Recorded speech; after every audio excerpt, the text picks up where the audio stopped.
En attendant les radars centimétriques, les Allemands dominent le spectre durant les 8 premiers mois de 1942. Les électroniciens brouillent les radars anglais, notamment les systèmes de Douvres dans le Pas-de-Calais. Toute une escadre peut ainsi passer au large du Cap Griné sans dommage, et en infligeant de lourdes pertes aux escadrilles anglaises, dont les communications sont brouillées. First occasion being the Scharnhorst and Gneisenau Channel episode, stations in the Dover area were seriously affected.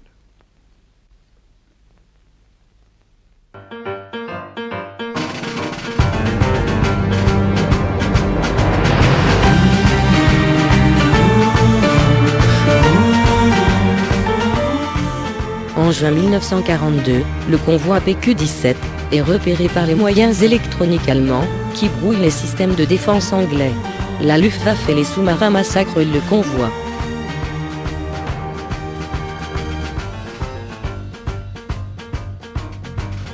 Без перевода, ясно. Торпедоносцы к караванам завалить. Хотя.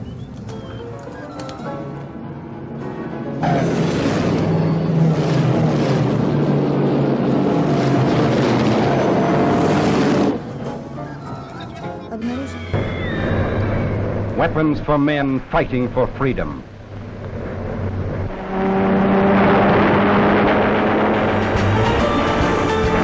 Diving out of leaden Atlantic skies, Nazi planes flying from bases in Norway continue the ruthless campaign to cut Allied supply lines, no matter the cost. C'est la fin du monde.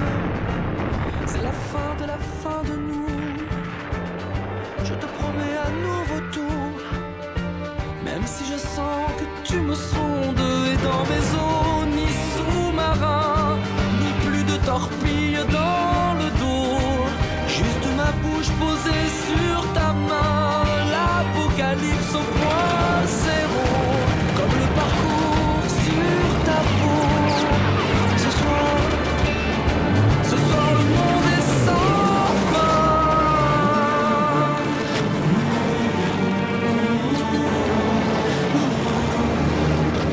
Ce soir le monde est sans fin.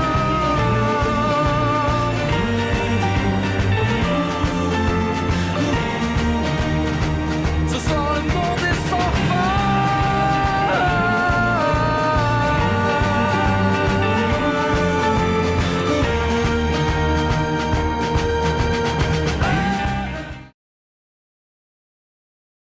À Dieppe, un radar Freya dont la capture d'éléments est un des objectifs, détecte l'attaque des Alliés.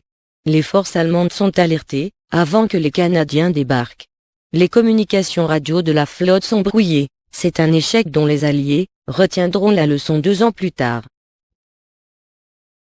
Au-dessus de l'Allemagne, les radars allemands détectent l'arrivée des bombardiers alliés, guident la chasse allemande et notamment la chasse nocturne, abattent un grand nombre de bombardiers, qui souvent ne trouvent pas leurs objectifs. Les systèmes de radioguidage à ondes métriques sont brouillés.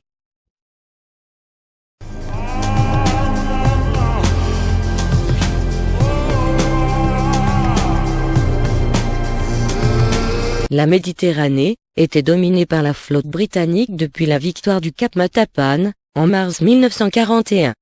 Comment l'Africa Corse put-elle remporter des victoires, jusqu'en juillet 1942? L'explication est que durant la période de janvier à juin 1942, le transport maritime des forces de l'Axe en Méditerranée a été favorisé par la supériorité allemande dans l'air à Malte et en Afrique ainsi que dans le domaine invisible du spectre fréquentiel. Le transport de troupes et des provisions de l'Axe a fonctionné sans à-coups et avec peu de pertes. Les brouilleurs des stations au sol brouillent les radars métriques anglais, assurent la protection sur les côtes que les forces de l'Axe ont parcourues. Au milieu de la Méditerranée, des avions allemands patrouillent au-dessus des convois maritimes et couvrent les navires de l'Axe de leur brouillage. Les Anglais ne détectent plus rien. Des provisions ont été avancées pour permettre à l'armée allemande et italienne de lancer une offensive, avec l'objectif d'avancer vers les frontières de l'Égypte, en mai-juin 1942.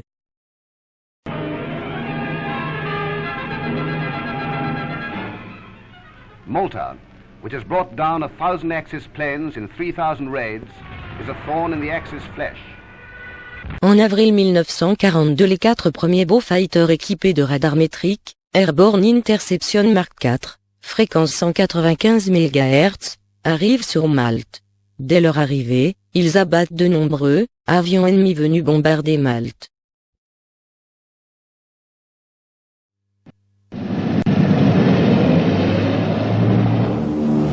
En mai 1942, un escadron équipé de radars centimétriques arrive en Égypte.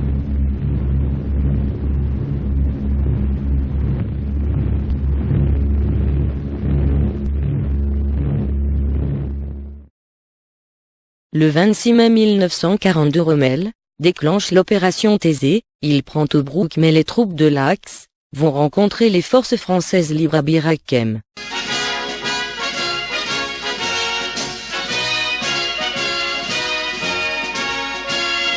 Mai 1942, le général Ritchie, commandant la 8e armée britannique, convaincu que les Allemands attaqueront directement Tobrouk, déploya le gros de ses forces face aux 2 divisions italiennes, avec 4 divisions et 2 brigades.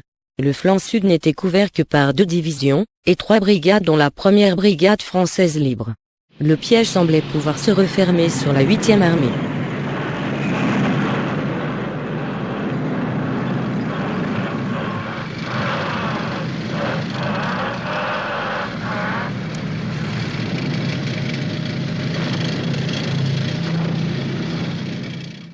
Son offensive doit passer par Bir Hakeim.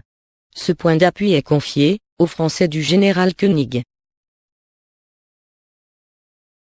C'est nous les Africains qui revenons de loin, venant des colonies pour sauver la patrie. Nous avons tout quitté par engourdi foyer, et nous avons au cœur une invincible ardeur, car nous voulons porter haut et fier le beau drapeau de notre France entière. Et si quelqu'un venait à y toucher, nous serions là pour mourir à ses pieds. Battez tambour à nos amours, battez tambour pour le pays, pour la patrie, mourir au loin, c'est nous les Africains. Pour le salut de notre empire. Sa DCA est servie par des fusiliers marins. Ces soldats viennent de toutes les parties de l'Empire. Au total, 3600 hommes, une cinquantaine de canons, mais aucun char. La première attaque est celle de la division blindée italienne Ariete. Elle se heurte au vieux 75 de la Grande Guerre, astucieusement transformé en canons anti-chars.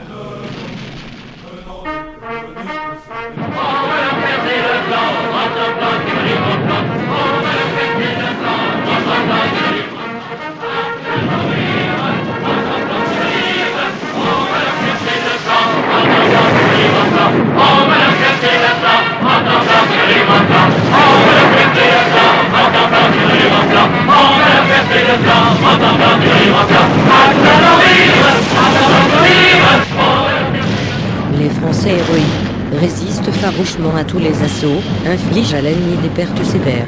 Le 3 juin, ils rejettent un ultimatum de Rommel.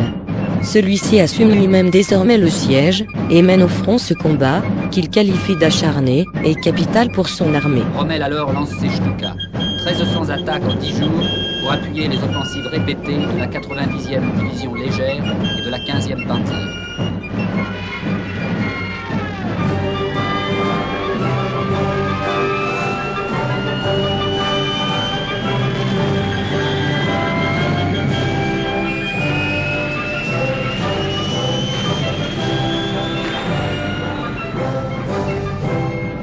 Le 11 juin, alors qu'elles sont encerclées, les troupes françaises, après en avoir reçu l'ordre, se frayent un passage de nuit à travers les lignes italo-allemandes. Elles rejoignent le gros de l'armée britannique, qu'elles viennent de sauver du désastre. Soulagé du fait que le gros des troupes, avec le général Koenig, soit sauvé, le général de Gaulle exulte.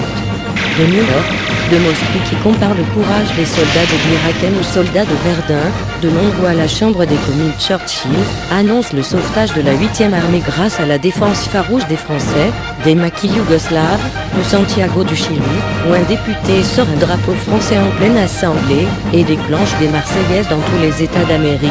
De toutes les villes du monde effrayées devant la marée de l'oppression allemande, montent l'espoir et les messages, qui saluent le courage des Français retrouvés. Les Anglais ont eu le temps de rallier des troupes à El Alamein.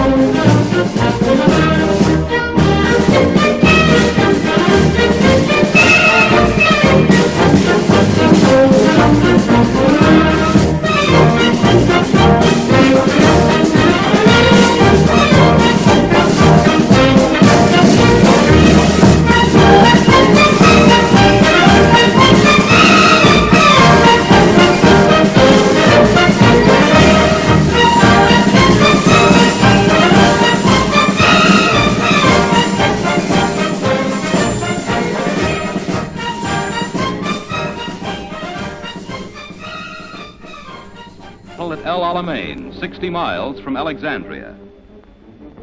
In spite of their defeats, this army had remained largely intact, thanks to the gallant stand of the fighting French at Bir Hakeim under General Koenig. In August 1942, the Germans under Marshal Rommel sent in tanks to breach a hole in the Allied lines through which the infantry could follow. This was the accepted blitzkrieg tactic. Massed British artillery and armored forces allowed the tanks to pass through their lines. They then closed in and destroyed them.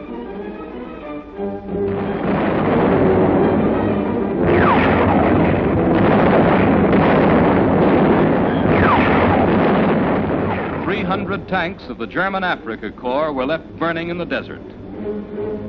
This, too, was a defensive victory only, but it marked the turning point in the African campaign. The German advance was stopped. Suez was safe.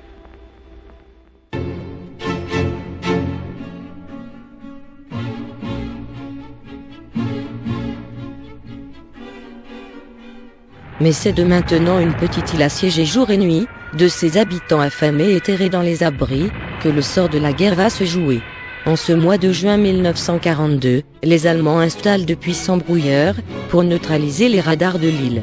Ce système est progressivement opérationnel, et brouille la fréquence du radar aéroporté anglais embarqué à bord des Beaufighters du Squadron 89. À partir du 31 juillet et pendant 14 jours, les Beaufighters équipés de radars métriques ne remportent aucune victoire. En juillet 1942, les divisions de Rommel sont arrêtées devant El Alamein. En août 1942, les Anglais regroupèrent leurs forces aéronavales en vue de l'opération Pédestal dans un énorme convoi. Ravitailler Malte, qui tenait la clé de la victoire, nécessite tous les moyens. Ils ont préparé pour l'occasion une arme ultra secrète. Helped with their specialized knowledge to train service personnel on squadrons in the operational and maintenance problems involved, and proved an essential link in the introduction of new airborne equipment into the service. Another type of scan was helical,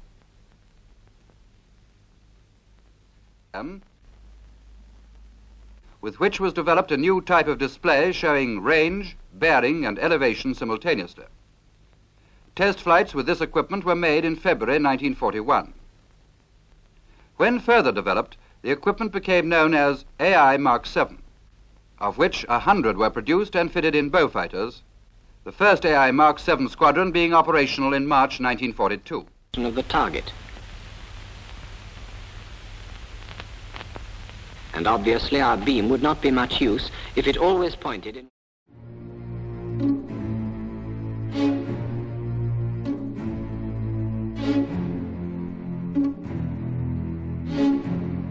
Le radar centimétrique se vit alors jouer un rôle essentiel dans le cours des batailles à partir d'août 1942. Premier champ de bataille du nouveau radar, Malte, qui était l'enjeu le plus stratégique dans la défense du canal de Suez. Cette île transformée en un immense porte-avions, point central de la défense en Méditerranée, était bientôt à court de carburant. Le convoi Pédestal, regroupant 13 navires marchands escortés par 34 navires de guerre, dont 4 porte-avions, lui fut dépêché sur ordre de Churchill. Un pétrolier rapide, de fort tonnage aux défenses renforcées, était la clé du succès de la mission. Dans ce convoi, le plus important de la guerre, ce pétrolier, l'USS Ohio, était amené à jouer un rôle héroïque et historique.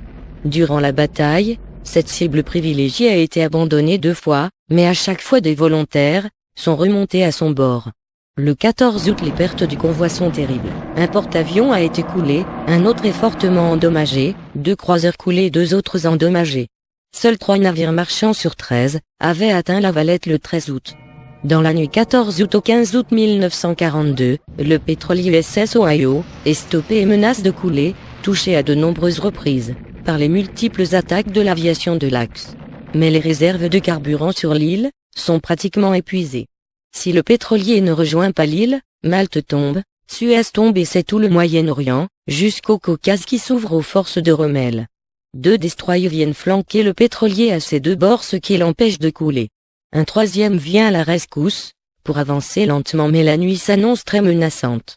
Les radars anglais, notamment les Mark IV des Beaufighter, ne détectent plus rien depuis 15 jours. Le brouillage allemand aveugle les radars anglais. Sans la protection de la chasse de nuit, tout semble perdu. Malte, le canal de Suez, est sous la menace des troupes germano-italiennes, qui n'attendent plus que le ravitaillement pour l'action décisive. Le monde est en danger. Mais les Anglais ont prévu une arme ultra secrète, une arme totalement invisible, aux yeux des systèmes métriques allemands. Le 7 août 1942, les premiers Beaufighter équipés de nouveaux radars centimétriques et Mark VII étaient arrivés à Malte. D'autres escadrons équipés de radars centimétriques air surface arrivèrent les jours suivants. Ils sont insensibles au brouillage allemand et capables de détecter les convois de l'Axe. Mais il leur faut de l'essence. Dans cette nuit du 14 au 15 août, 15 redoutables avions torpilleurs italiens décollent de Sicile pour achever le pétrolier. Des Beaufighter décollent de l'aéroport de Malte et volent vers la Sicile. Ils ont pour mission d'intercepter les bombardiers de l'Axe et ainsi protéger le convoi.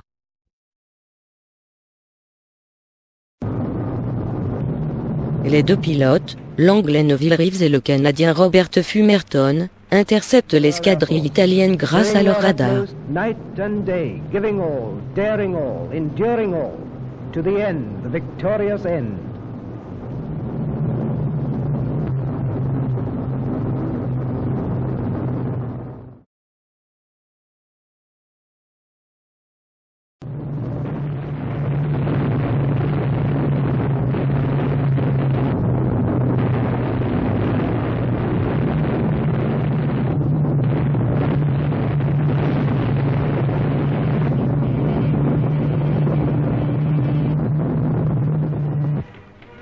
Unconquered and unconquerable, the valiant men and airmen of this island fortress are repaying bygone scores. Malta strikes back.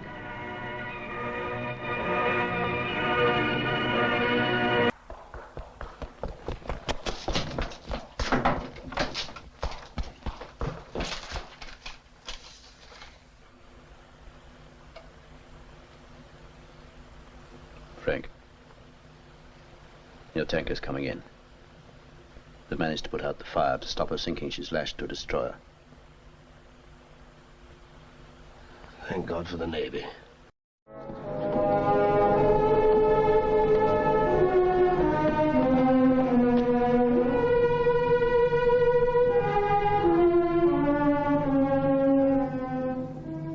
Sound the alert. But she's not a ship of war, sir. Isn't she? Sound the alert. Bugler, sound the alert.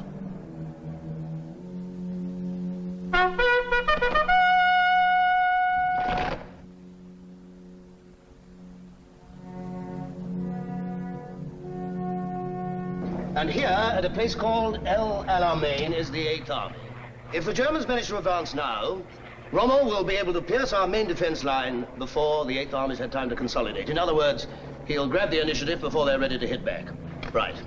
Our job's simple. To slow down and stop Rommel by cutting off his supplies. That's why you gentlemen with the Wellingtons and Beauforts have been sent to us from the Middle East.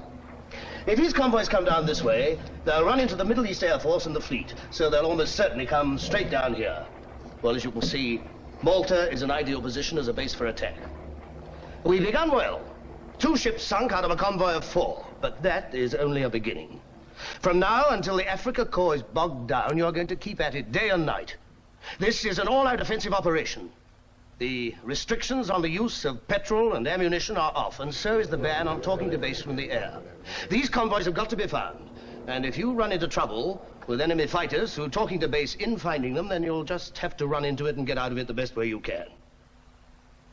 A lot of you have been used to taking it. We're now going to dish it out. We're going to crack Rommel on the nose, even if we bark our knuckles a bit. Then the British developed a cavity magnetron which generated short-wave electronic beams which made centimetric radar possible. This equipment was compact enough to be installed in an airplane. Without it, my squadron would not have had the spectacular success in intercepting enemy convoys. The destruction of these convoys was a vital factor in the eventual defeat of Rommel's Afrika Korps. Air Marshal Tedder left us in no doubt of the importance of our role in stopping enemy supply convoys reaching Rommel. Taking us thus into the leader's confidence did a great deal to lift morale. Montgomery had similarly briefed all army units. In the 3 weeks leading up to the Battle of El Alamein, not one German supply ship got through our Mediterranean air blockade. Squadron leader Ross Charles says, Les pilotes des squadrons 248 et 252 purent alors utiliser leurs bombardiers équipés des nouveaux radars centimétriques. Opérant de Malte, ces avions avaient un champ de vision beaucoup plus étendu et n'étaient plus brouillés par les électroniciens allemands. Dès le 17 août, les bombardiers alliés équipés de nouveaux radars centimétriques furent employés dans le bombardement contre des convois de l'Axe. Le succès anglais sur l'approvisionnement des Allemands fut presque total. Les pertes des convois en matériel de l'Axe étaient si lourdes qu'il était à peine possible d'obtenir quelques provisions de l'Allemagne. Les itinéraires maritimes vers Tripoli et Benghazi ont été complètement coupés. Le transport aérien de Crète jouait le rôle principal, mais tout à fait naturellement, le volume était de loin trop petit.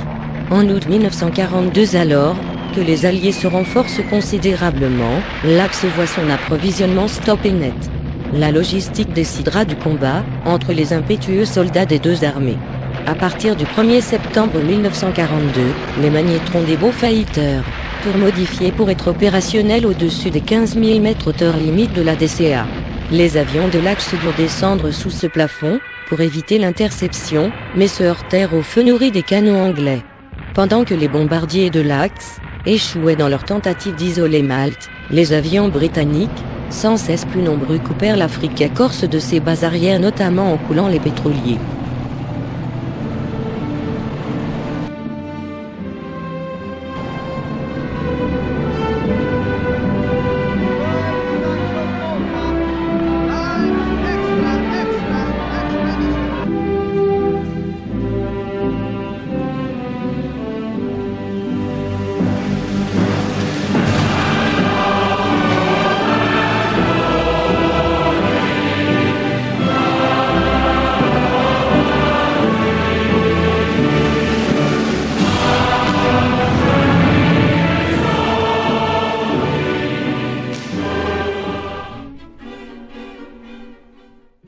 En attendant, des systèmes opérationnels développés dans le plus grand secret, avec les meilleurs scientifiques, les services du Telecommunications Research Establishment, les services des signaux de l'armée américaine, le Signal Corps, et le laboratoire de l'US Navy, continuèrent de produire d'imparfaits systèmes métriques.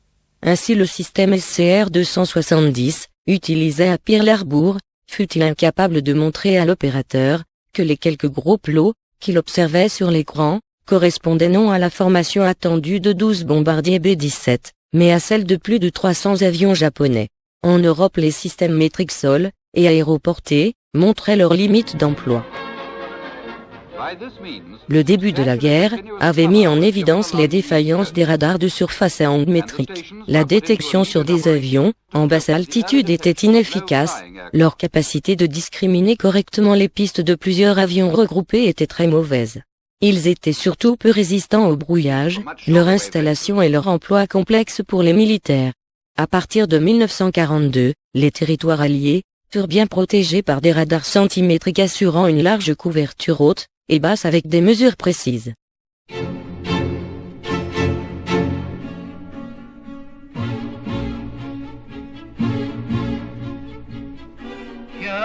Le brouillage allemand avait donné un avantage provisoire, mais non décisif au début de 1942.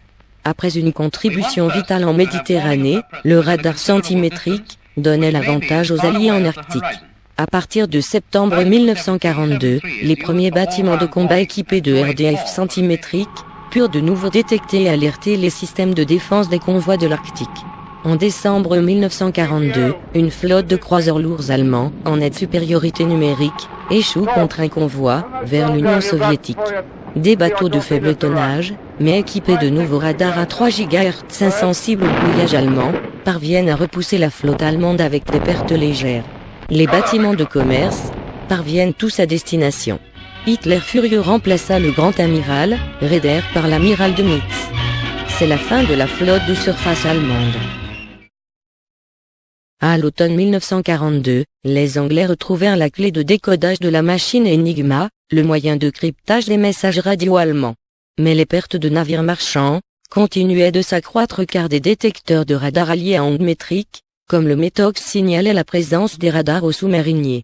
En 30 secondes après une alerte, signalée par le METOX, le sous-marin plongeait et devenait invisible aux ondes électromagnétiques des radars aéroportés encore à ondes métriques. Les radars alliés n'étaient plus efficaces, et les approvisionnements continuaient d'être menacés en 1943.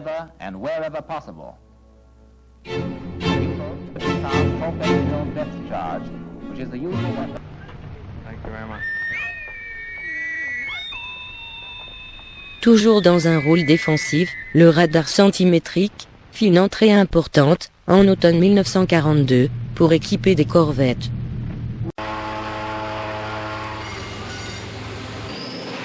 En novembre 1942, l'intervention de corvettes canadiennes équipées du radar anglais type 271, à 10 cm, permet de repousser les U-boats des côtes du Canada.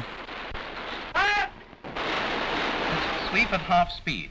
That is at 90 degrees per minute or 5 turns of the hand wheel per minute. He finds nothing. Le radar centimétrique sur corvette n'était pas encore décisif dans l'issue de la bataille de l'Atlantique. En mars 1943, les sous-marins revinrent en force dans l'Atlantique Nord. Protégés par leurs détecteurs de radar à ondes métriques et assistés par des sous-marins ravitailleurs, ils enregistrent en mars 1943 un second mois record de bâtiments coulés. 2 systèmes allaient permettre en avril de cette même année de les contrer, puis de les couler. Le premier fut le système de radiolocalisation des émissions radioélectriques allemandes, qui chose peu connue fut conçu par les ingénieurs français du matériel téléphonique filiale de la compagnie américaine ITT.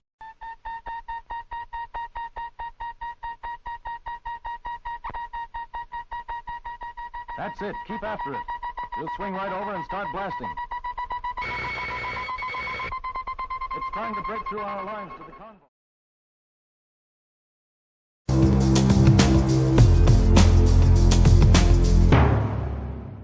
En novembre 1940, les ingénieurs du laboratoire du matériel téléphonique, Maurice Delorraine, Henri Busigny, Émile Labin, spécialiste des tubes d'émission, et Georges Chevigny, responsable des 2 émetteurs de la Tour Eiffel et de Porquerolles, réussirent à quitter la France en emportant les copies concernant les travaux en cours.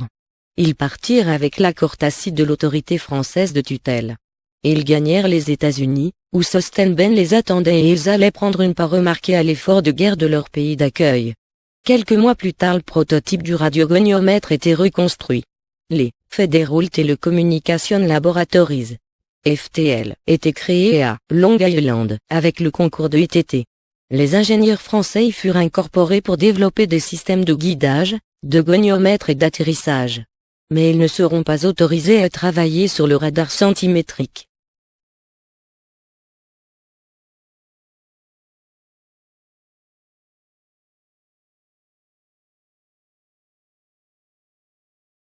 The beam bounces. Watch the pip jump.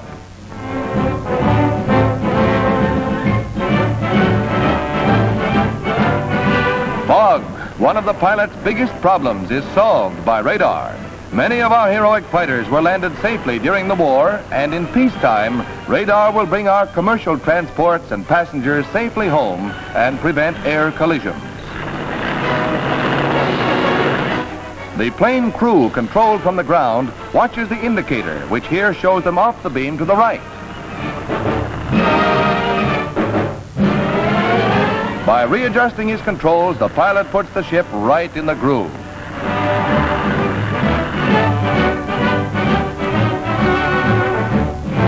Ground control instruments keep exact track of the incoming plane's altitude and direction. In the thickest fog or darkest night, radar-sensitive instruments guide the ship in safely. Après des essais concluant une centaine de radiogoniomètres, High Frequency Direction Finder, modèles DAJ furent commandés auprès des FTL, pour équiper 25 stations de repérage des émissions radio allemandes. Ces stations étaient réparties du Groenland au Brésil. 4 bandes de longueur d'onde pouvaient être veillées simultanément dans la gamme des 0 à 200 mètres. Ces stations sol américaines furent mises en réseau. Des liens de communication, avec les stations anglaises, furent établis pour donner les gisements relevés avec précision. En mars 1943, ces stations fixes permirent des relevés de situation en 3h30. La portée de ces systèmes pouvait atteindre 3000 miles, la précision n'était en moyenne que de 160 km. Fin mai 1943, la précision était toujours d'environ 80 km, mais avec un délai de 30 minutes, pour faire le relevé de situation de l'émission radio détectée. Le 26 juin 1942, l'amiral américain King ordonna d'équiper la moitié des destroyers et des bateaux d'escorte construits avec le modèle DAQ, de radiolocalisation des laboratoires de Busigny. Ce goniomètre avait une portée de 30 miles, et pouvait donner un relevé de situation immédiat aux navires d'escorte. Des navires plus importants, comme les porte-avions d'escorte en furent équipés. Il fut réellement efficace à partir de mai 1943. Son efficacité était aussi due à l'emploi d'un récepteur panoramique faisant apparaître sur l'échelle horizontale d'un tube cathodique l'ensemble des signaux transmis dans une bande de fréquence. L'analyse par bande restreinte permettait de repérer plus aisément la fréquence de l'adversaire. De leur côté, les Britanniques construisirent des radiogoniomètres HFDF, modèles FH3 et FH4, fonctionnant dans la gamme 15 à 300 mètres, qui avaient été étudiés au Centre de recherche radioélectrique de Slough, sous la direction de Watson Watt.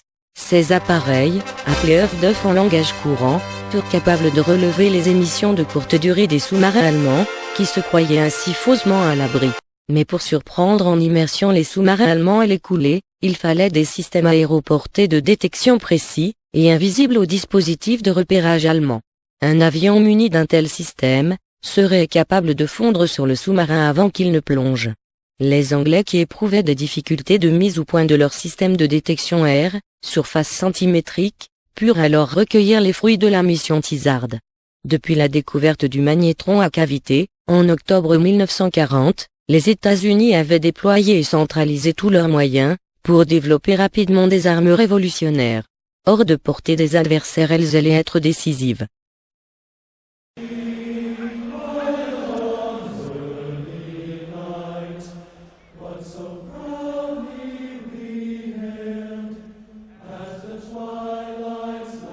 Une des raisons du succès de la mission Tizard est le National Defense Research Committee, NDRC. Formé le 27 juin 1940, son rôle était d'organiser les recherches, avec le concours des scientifiques, afin de supporter ce qui allait sûrement devenir ultérieurement l'implication des États-Unis dans la guerre. Cette Commission nationale de recherche pour la défense était un organisme créé pour coordonner, superviser et conduire la recherche scientifique sur les problèmes liés à la conception, à la production et à l'utilisation des mécanismes et dispositifs militaires. La plus grande partie de son travail est effectuée dans le plus haut degré de secret, et elle pose les fondations pour la recherche de ce qui sera les deux développements les plus importants de la Seconde Guerre mondiale, le radar et la bombe atomique.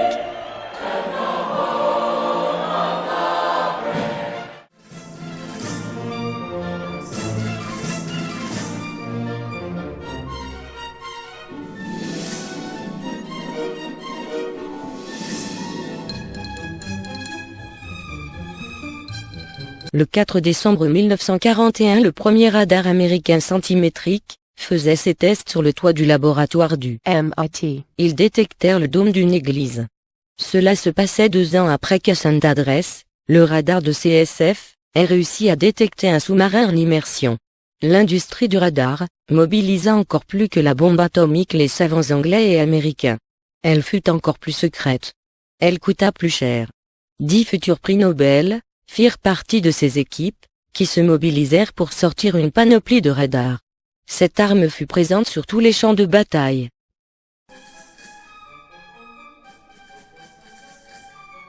In the embattled years of the Great War that followed, the radar art was advanced by leaps and bounds as American and British groups always far ahead. The development of IFF equipment for identification friend or foe allowed radar operators to challenge their targets electronically and from the reply on the radar scope to differentiate between friend and enemy. Les premiers objectifs du laboratoire constitués de seulement 6 personnes au départ étaient principalement un radar d'interception aéroporté, notamment le chasseur américain Black Widow. Une conduite de tir révolutionnaire élaborée, construite et employée en secret, a joué un rôle capital sur les champs de bataille à partir de 1944. Ce programme aussi secret que le projet Manhattan était constitué d'abord d'un radar centimétrique, le SCR 584, aux performances incroyables, avec une puissance de 210 kW crête. Il était équipé d'une antenne parabolique, d'un calculateur de tir, qui dirigeait le feu de 4 canons de 90 mm. Un autre élément important fut la fusée de proximité de l'obus, qui permit d'améliorer considérablement les capacités antiaériennes. Elle contenait le plus petit des radars. La fusée de proximité déclenchait l'explosion de l'obus quand il était proche d'une cible. Le système fut très utile, avec le radar SCR 584, lors de la défense de la tête de pont d'Anzio, qui était menacée par l'aviation allemande. Ce système descendit une centaine d'avions allemands pour cette première utilisation. Il fut aussi exporté vers l'Union soviétique et construit à 1300 exemplaires par Chrysler, General Electric et Westinghouse. Les Américains purent fournir dès le début 1943 des avions de patrouille maritime à long rayon d'action équipés de radars capables de détecter un sous-marin en immersion à une vingtaine de kilomètres. Ils fournirent ensuite des avions légers sur porte-avions d'escorte, avec des radars d'une portée un peu plus faible, mais assurant une surveillance permanente des convois. Les radars anglais de détection maritime à 10 cm de longueur d'onde permirent de détecter les U-boats en immersion à partir de mai 1943. Invisibles pour les détecteurs de radar allemands, la nuit les bombardières du Coastal Command fondaient sur le proie en immersion. Une fois à proximité des sous-marins, les avions les illuminaient avec des projecteurs lumineux puis les bombardaient. Dans le golfe de Gascogne, le maillage et la fréquence des patrouilles mis en place ne permettaient plus aux sous-marins de recharger les batteries sans risque. The radar operator now homes the pilot directly to the U-boat. Now, the attack. À partir de 1944, des avions légers embarqués sur porte-avions d'escorte furent équipés de radars à 3 cm.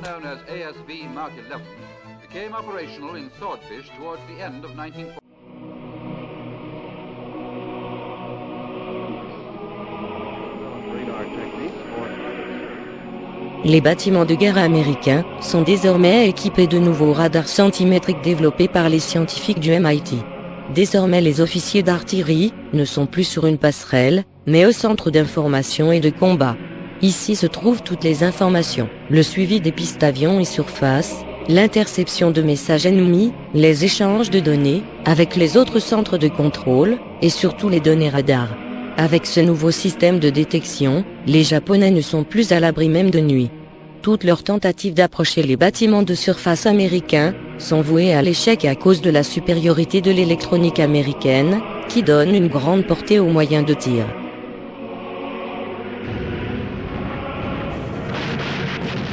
Les cibles détectées pouvaient être aussi attaquées par des flottilles d'avions qui décollaient des porte-avions alertés, puis guidés par le radar. Le radar SJ de longueur d'onde 10 cm est en août 1942 le premier système radar de surface à être installé à bord d'un sous-marin américain. Le radar SJ, en dépit de problèmes de fonctionnement, donnait un formidable élan à la navigation des sous-marins, était très utile à la détection de navires de surface ennemis. Les sous-marins, qui représentaient une faible portion de la marine américaine, furent responsables de 30% des navires coulés de la marine japonaise, y compris 8 porte-avions. Plus important encore, les sous-marins américains ont littéralement décapité de façon indirecte l'économie japonaise, en expédiant par le fond presque 5 millions de tonnes de navires marchands, soit 60% de la flotte de commerce japonaise.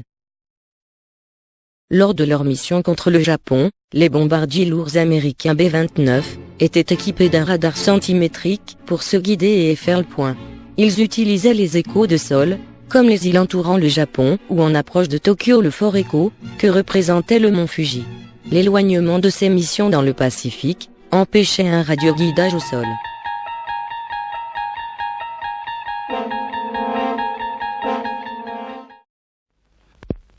The first countermeasure equipment to become operational was Mandrel, an airborne jamming transmitter radiating a band of noise extending over 10 megacycles, and used against the enemy's Freya and early warning system.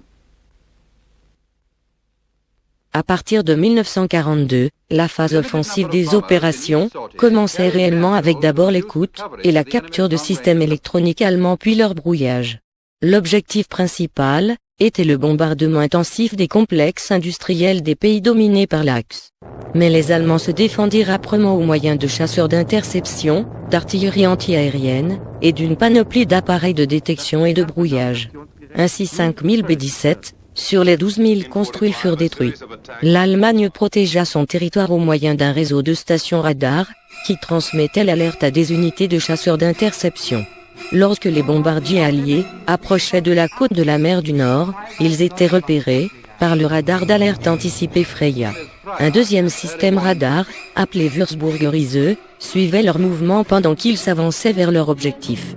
Le jour, les chasseurs d'interception pouvaient repérer visuellement les bombardiers et les attaquer. La nuit, un troisième radar de conduite de tir, Würzburg à environ 500 MHz, permettait alors aux contrôleurs au sol de diriger la FLAK, Flugabwehrkanone ou artillerie antiaérienne.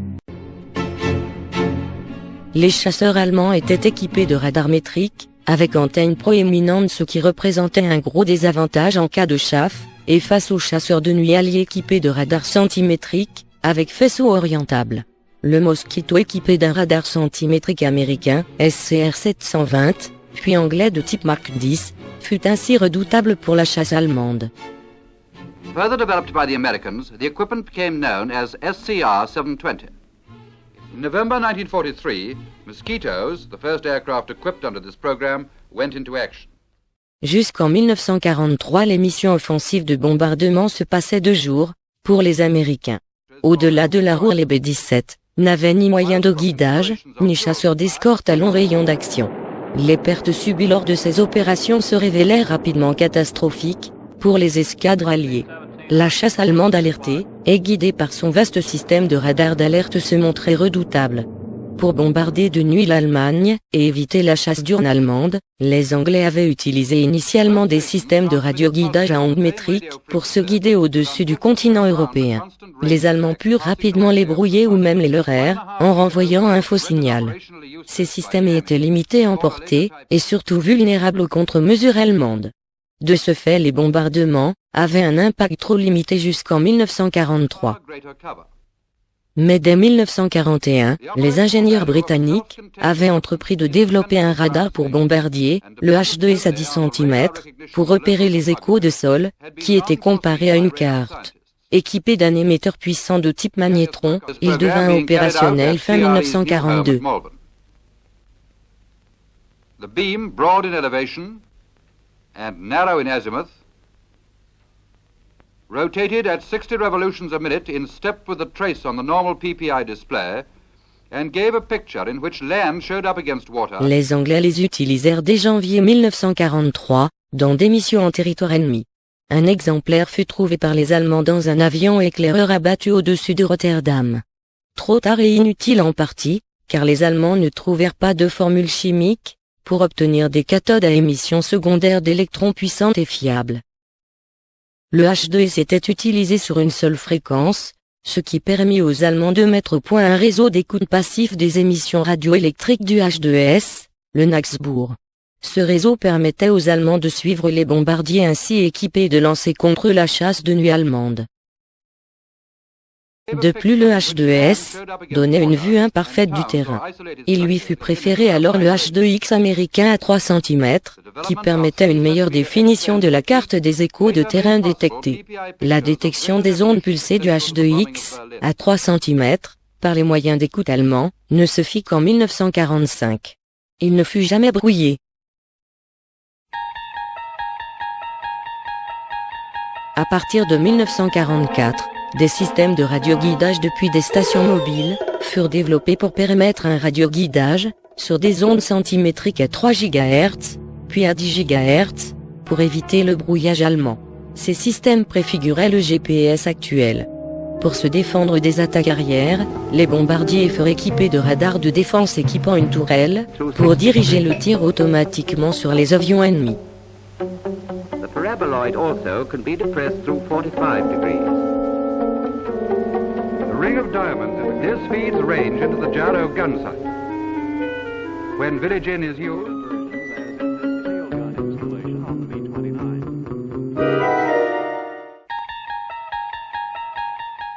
Afin de préparer le débarquement, des multiples systèmes électroniques furent préparés par le TRE, Telecommunications Research Establishment TER, et le NDRC, National Defense Research Committee NDRC. Il était très important notamment que chacun des systèmes bateaux, avions de transport, bombardiers puisse se repérer de façon rapide et avec précision. La clé de la réussite de la gigantesque opération tenait au bon fonctionnement de ces appareils. Des éclaireurs parachutistes furent largués dès le 4 juin, avec des balises au sol, dont l'emplacement était ultra secret. Ces balises à ondes centimétriques permirent aux milliers d'avions alliés de faire du radioguidage dès le 5 juin. Les transports de parachutistes les utilisèrent pour repérer les zones de largage, et les unités de bombardement, pour localiser leurs cibles. Le jour J, des systèmes de brouillage actifs disposés sur bâtiments de guerre et avions furent employés contre les fréquences allemandes. Dans la Manche, 2 convois furent simulés à partir de systèmes de brouillage passif, papier d'aluminium largué par avion, ou gros ballons entraînés par des bâtiments de guerre. Les directions des 2 forces d'invasion simulées furent le cap Griné dans le nord, et le cap d'Antifer près du Havre. Cela permit de jeter la confusion sur l'emplacement du convoi principal. Dans la nuit, l'immense convoi faisait route vers les plages de débarquement, tout système électronique éteint. À 4h15 le 6 juin, l'opérateur radar de Douvres la délivrante télégraphie à son quartier général. Des milliers de bâtiments sont repérés, ils arrivent. La phase opérationnelle de la plus grande opération de tous les temps est lancée. Le jour J, le système de repérage DK permet aux bateaux de passer dans les 10 voies ouvertes par les dragueurs de mines, avec une précision de 7 mètres.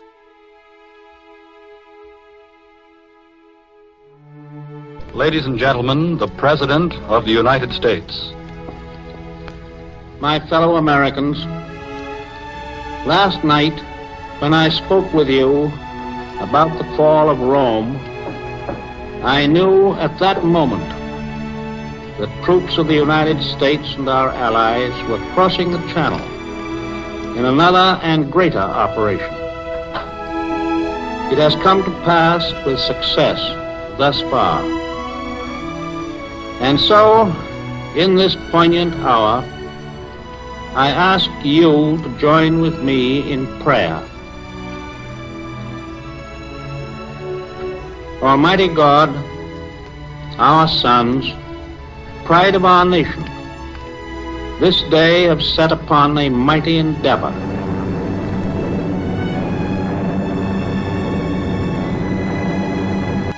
This is London. London calling in the home, overseas and European services of the BBC and through United Nations Radio Mediterranean. And this is John Snagg speaking. Supreme Headquarters, Allied Expeditionary Force, have just issued communique number 1, and in a few seconds I will read it to you. Under the command of General Eisenhower, Allied naval forces, supported by strong air forces, began landing Allied armies this morning on the northern coast of France. Sur le canal, à l'autre côté, j'ai trouvé Général Poët qui commandait les parachutistes. Je lui ai dit, I'm sorry, I'm late. Je suis désolé d'être en retard. En réalité, j'étais 2 minutes en retard.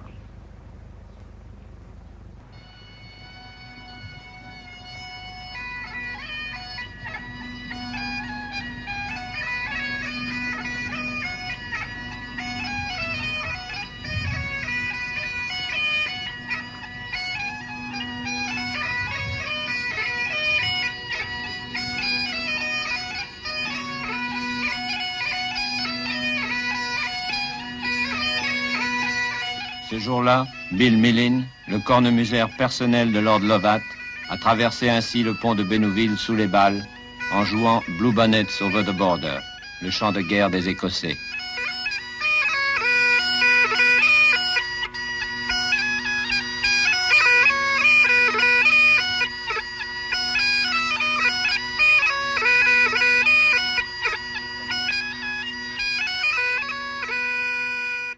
French coast.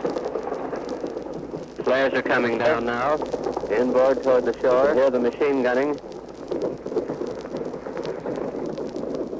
The whole sea side is covered with tracer fire. Going up, leading of the bombs, the machine gunning, and the planes come over closer. Fiery, low, twisting smoke, brilliant fire down low toward the French coast, a couple of miles. I don't know whether it's on the shore or is the ship on fire. Here's very heavy ack now, right behind it. Coming over directly overhand. Get inside.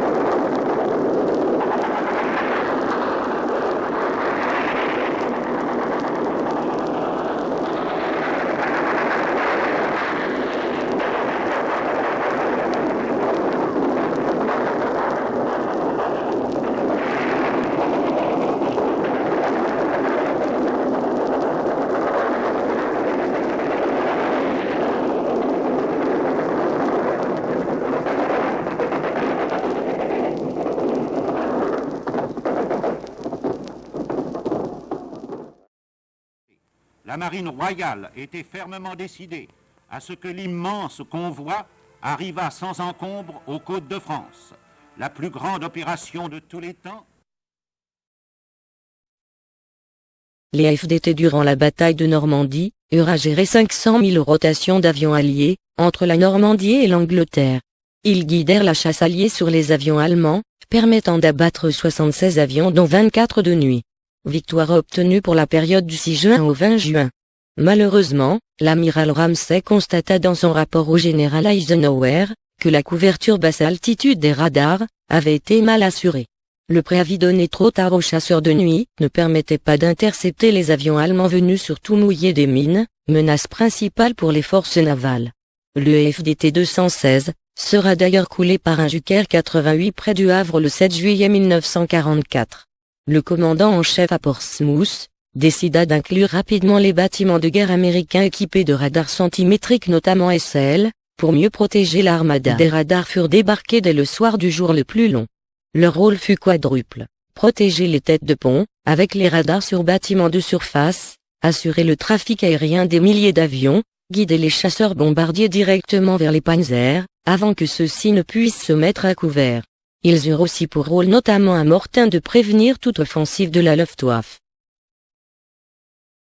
À Londres, 80% des V1 sont détruits fin août par le système SCR 584 fabriqué à plus de 1300 exemplaires, dont certains pour l'Union soviétique. Si c'est la bombe atomique qui a terminé la guerre, c'est le radar centimétrique qui l'a gagnée.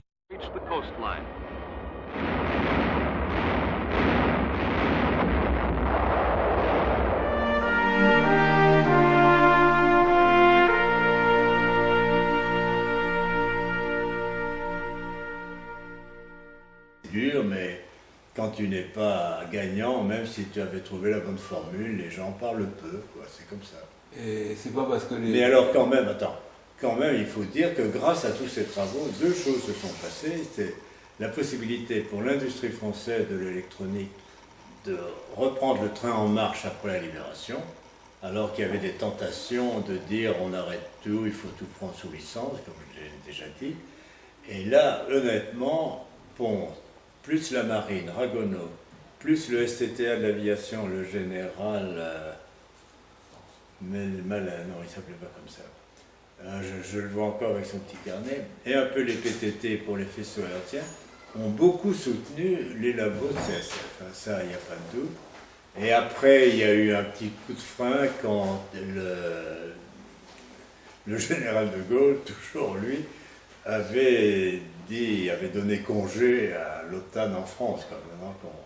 Oui. Et là, ça a asséché vraiment beaucoup les contrats de MWDP à la France. Mais d'ici là, on avait bien pu confirmer, si tu veux, la validité des travaux français dans l'étude hyperfréquente avec le développement des TPO magnétiques, du carcinotron et des clistrons système des frères Variens, etc. Pénin, il s'appelait l'ingénieur général Pénin, patron du STTA, Alors là, il y avait encore des bagarres entre les radars 3 cm et les radars 10 cm. Et Thomson, à ce moment-là, était mieux placé que CSF en 3 cm.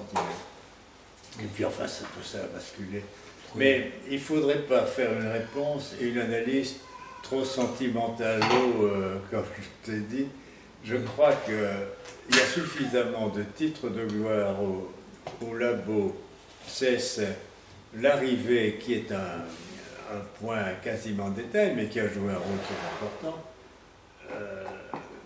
de ce tube a porté in extremis, car que se serait-il passé si ce tube était resté dans les labos de Levallois, etc., et avec les chers ingénieurs de Telefunken envoyés comme officiers de marque de l'armée d'occupation pour voir ce qui se passait dans les usines françaises, que ce soit chez Renault, chez les chars. Est-ce que tu sais qu'on a continué à fabriquer des chars Somua pour les incorporer dans les Panzerdivisions de la guerre de Russie? Et quand il y a eu le cinquantenaire de l'invention de la 4 chevaux, on a fait venir l'Allemand qui avait contrôlé les 4 chevaux en disant on voulait faire des 4 chevaux parce que la guerre ne va pas durer tout le temps, mais à une condition, c'est que la fabrique des pièces des chars Somua continue bien. Voilà. Et oui.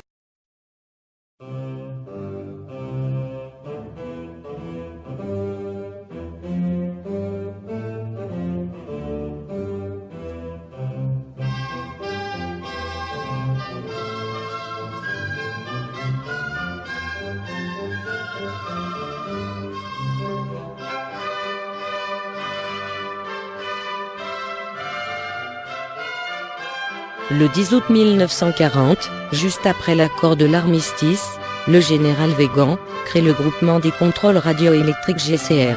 Il regroupe les effectifs restants du groupement d'écoute et de radiogoniométrie du Grand Quartier Général et le réseau des services radioélectriques du territoire.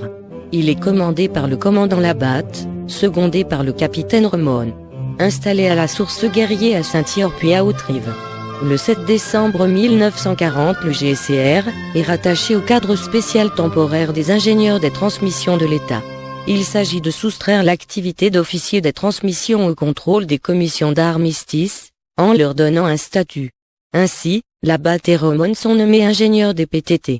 Sous couvert de ces missions officielles d'écoute radio, pour différents départements ministériels du gouvernement de Pétain, Labatte et Remon vont faire du GCR un puissant instrument d'information des Alliés, jusqu'en novembre 1942. Le GCR est dissous en mai 1944.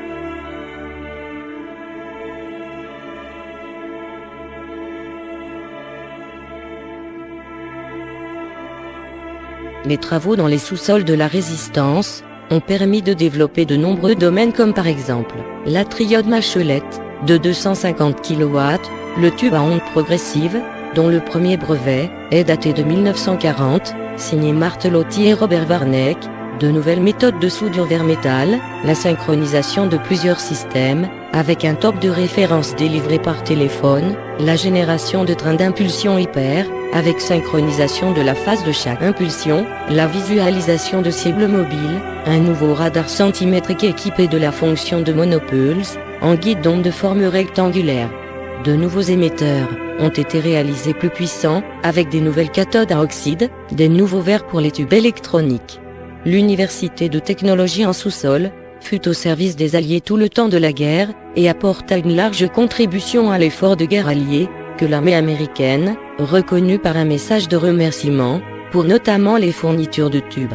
Le professeur Yves Rocard, Robert Warneck, Paul Breneau, Maurice Ponte, Henri Guton, Jean Roy, Martelotti, Pierre Grivet, Henri Chirex, Robert Bonne, Pierre Caour, et beaucoup d'autres étaient ces travailleurs de l'ombre des ombres de la société SFR-CSF. Leurs travaux ont permis le maintien de la France dans le domaine de la recherche et la reconstruction de notre industrie de défense après-guerre. Plus tard, comme l'a souligné en 1946, Maurice Ponte, dans certains domaines l'université de technologie en sous-sol avait maintenu nos compétences, et même pris de l'avance, comme par exemple dans le domaine de la radio.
Qui était au cœur des faisceaux hertziens. Et là, ça a été, là aussi, c'était en tempête, bien sûr, mais on a risqué, parce qu'il y avait des faisceaux hertziens en ondes métriques. Et leur capacité en voie téléphonique, naturellement, était réduite, comme chacun sait. Alors, quand on a pris le GD102, je ne sais pas comment il s'appelait, la première fois, elle a été mise en route en 1953 pour transmettre en direct le reportage en noir et blanc, naturellement, du couronnement de la reine Victoria, Elisabeth II. Oui, et ça a été, mon vieux, alors moi j'ai suivi ça avec Philippe Main, mais vraiment toute la campagne, on a monté des réseaux compliqués, de Boulogne à Paris, avec reprise du signal de la BBC, mais les gens nous attendaient avec des escopettes en disant, tous les marchands de câbles coaxiaux au cuir détestaient l'idée d'avoir des faisceaux hertziens, c'est évident. Oui. Et ça a très bien marché parce qu'il y avait des remarquables ingénieurs. Et Gutton était dans le coup, et je le verrai toute ma vie, Henri Gutton, qui faisait pas beaucoup de bruit et qui était là dans le bureau parce qu'on avait des tas de trucs qui ne marchaient pas très bien. Et puis on dit, alors Gutton, hein, vous vous en occuperez, hein, ça va marcher. Et Gutton, qui était sorti, rouvre la porte et dit, mais vous savez, on est là pour ça.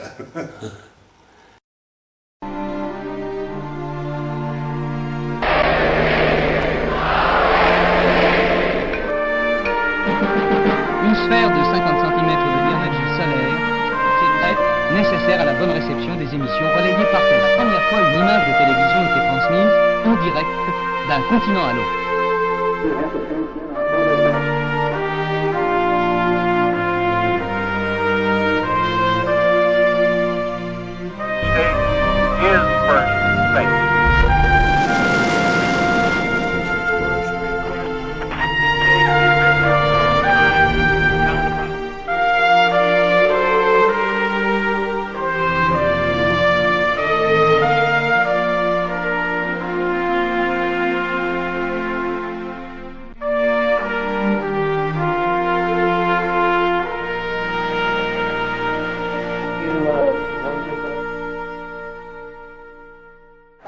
martyrisée, mais par lui, libéré par lui-même, libéré par son peuple avec le concours.